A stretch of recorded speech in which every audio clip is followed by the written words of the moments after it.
哋而家今次試下新睡袋啊！呢個今次唔係羽絨嚟嘅喎，係用 Primaloft 物料。羽絨我哋成日都攞嚟瞓，但係我覺得越瞓得多，開始個羽絨都會唔暖啊，越瞓越凍。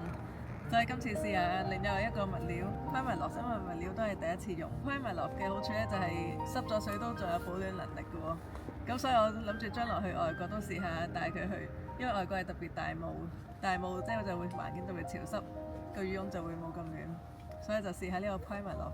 而家就喺大霧山，今日大霧山特別凍，所以要趁呢個機會試下呢個睡袋得唔得？Primaloft 有幾個等級嘅喎，最高等級係 Primaloft Gold， 而家呢個黃色就係 Gold 嗰個物料啦，呢個就係 Black 嘅物料。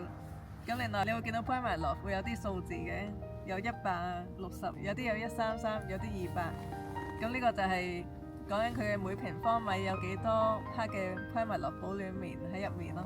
數字越大就會係越暖。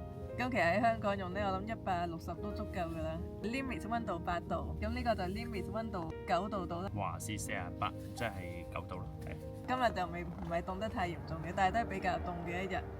而家呢度10幾度啦，夜啲可能凍啲。咁啊試下佢保暖能力。好少見到睡袋有認證嘅喎，佢竟然有個國際認證嘅編號喺度。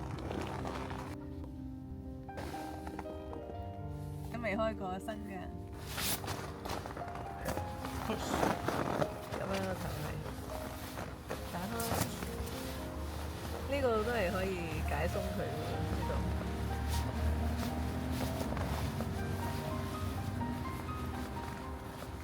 你掹出嚟，其實摸落去都好舒服嘅。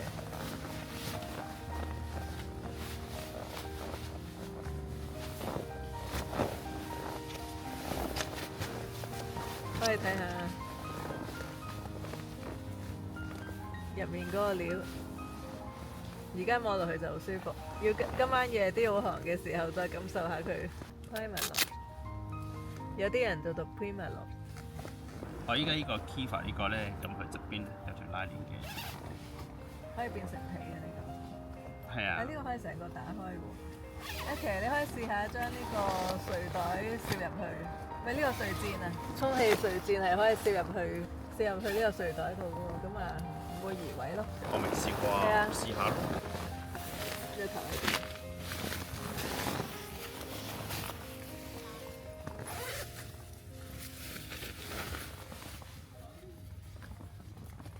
我又未試過咁樣。咁樣係就會唔會移位咯？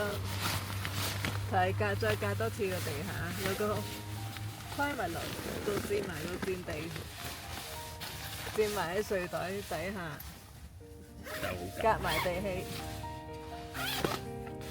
啱啱有少少都啱啱好嘅喎，其實個闊度不多不少啊，再闊啲嘅睡墊就唔得啦，啱啱好嘅呢個。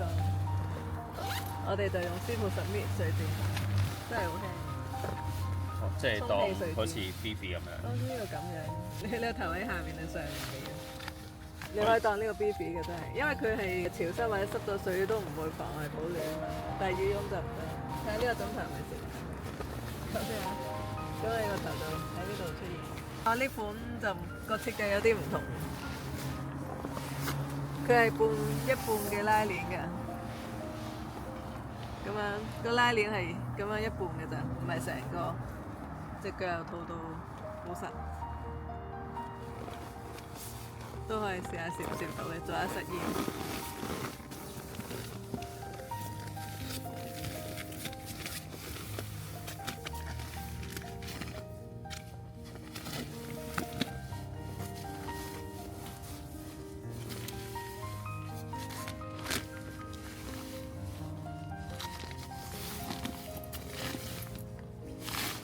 其實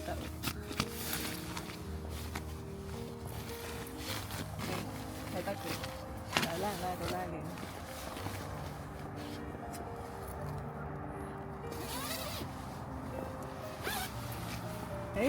完全 fit 晒啊！你睇下，你今晚就咁樣瞓啦，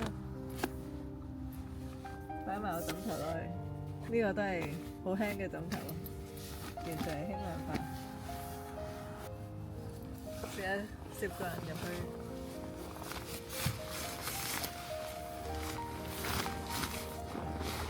開翻啲拉鏈先，等等開翻啲拉鏈再收翻，因為如果拉晒拉鏈都係比較窄啲，因為我已經攝咗個水箭落去，所以先窄啲。如果未攝就可能冇問題，即係成個 beef 咁感覺。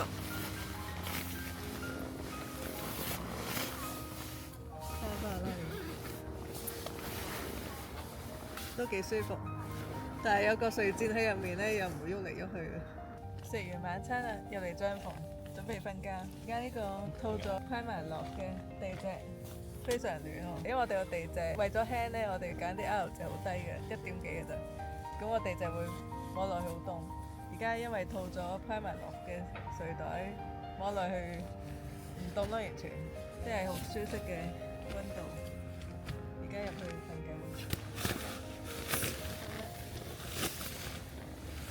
入去，捐唔捐到？我梗係見到啦。你要移開拉鏈。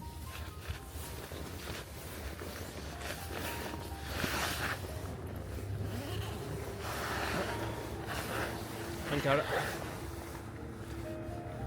好，拜拜。早晨啊！早晨啊！早晨啊！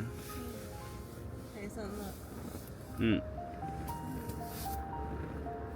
又醒咗，不過太舒服，唔想起身。點啊個睡袋？新睡袋點樣啊？還可以，因為今次都着少咗衫去試呢個睡袋。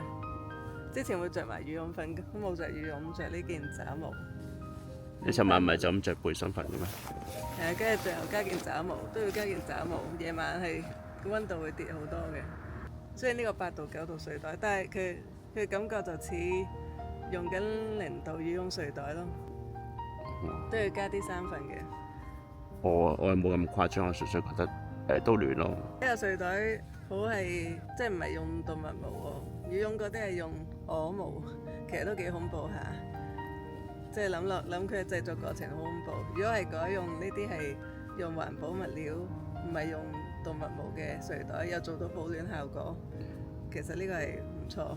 但係佢係濕咗之後都係有保暖功能，羽絨做唔到。羽絨一濕咗水咧，佢就唔保暖㗎啦。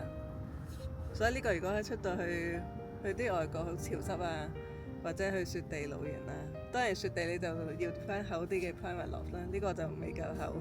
佢有啲厚啲嘅填充物厚啲咯，200克或以上嘅 Primark 物料，咁就可以帶去凍啲嘅環境咯。咦，個底點樣啊？個睡袋個底係點樣而家？因為平時我係嗰個出去地蓆咧，我係放喺底噶嘛，唔係包住佢噶嘛。平時個地氣咧，個帳篷底都會反潮濕咗嘅，就直接掂住個睡墊咯。咁如果反潮直接掂住呢個睡袋，又唔會整濕個睡墊，咁樣都即係會有個隔濕嘅作用。當然啦，最好就朝頭早保養嘅關係，最好就曬一曬翻光佢先啦，唔好夾硬實走啦。除非真係知道應該唔會點樣停雨啦，唔係嘅話都諗方法整曬翻光佢先走啦。我係可以食完早餐先收睡袋啦。好啦，去食嘢啦。再見啦。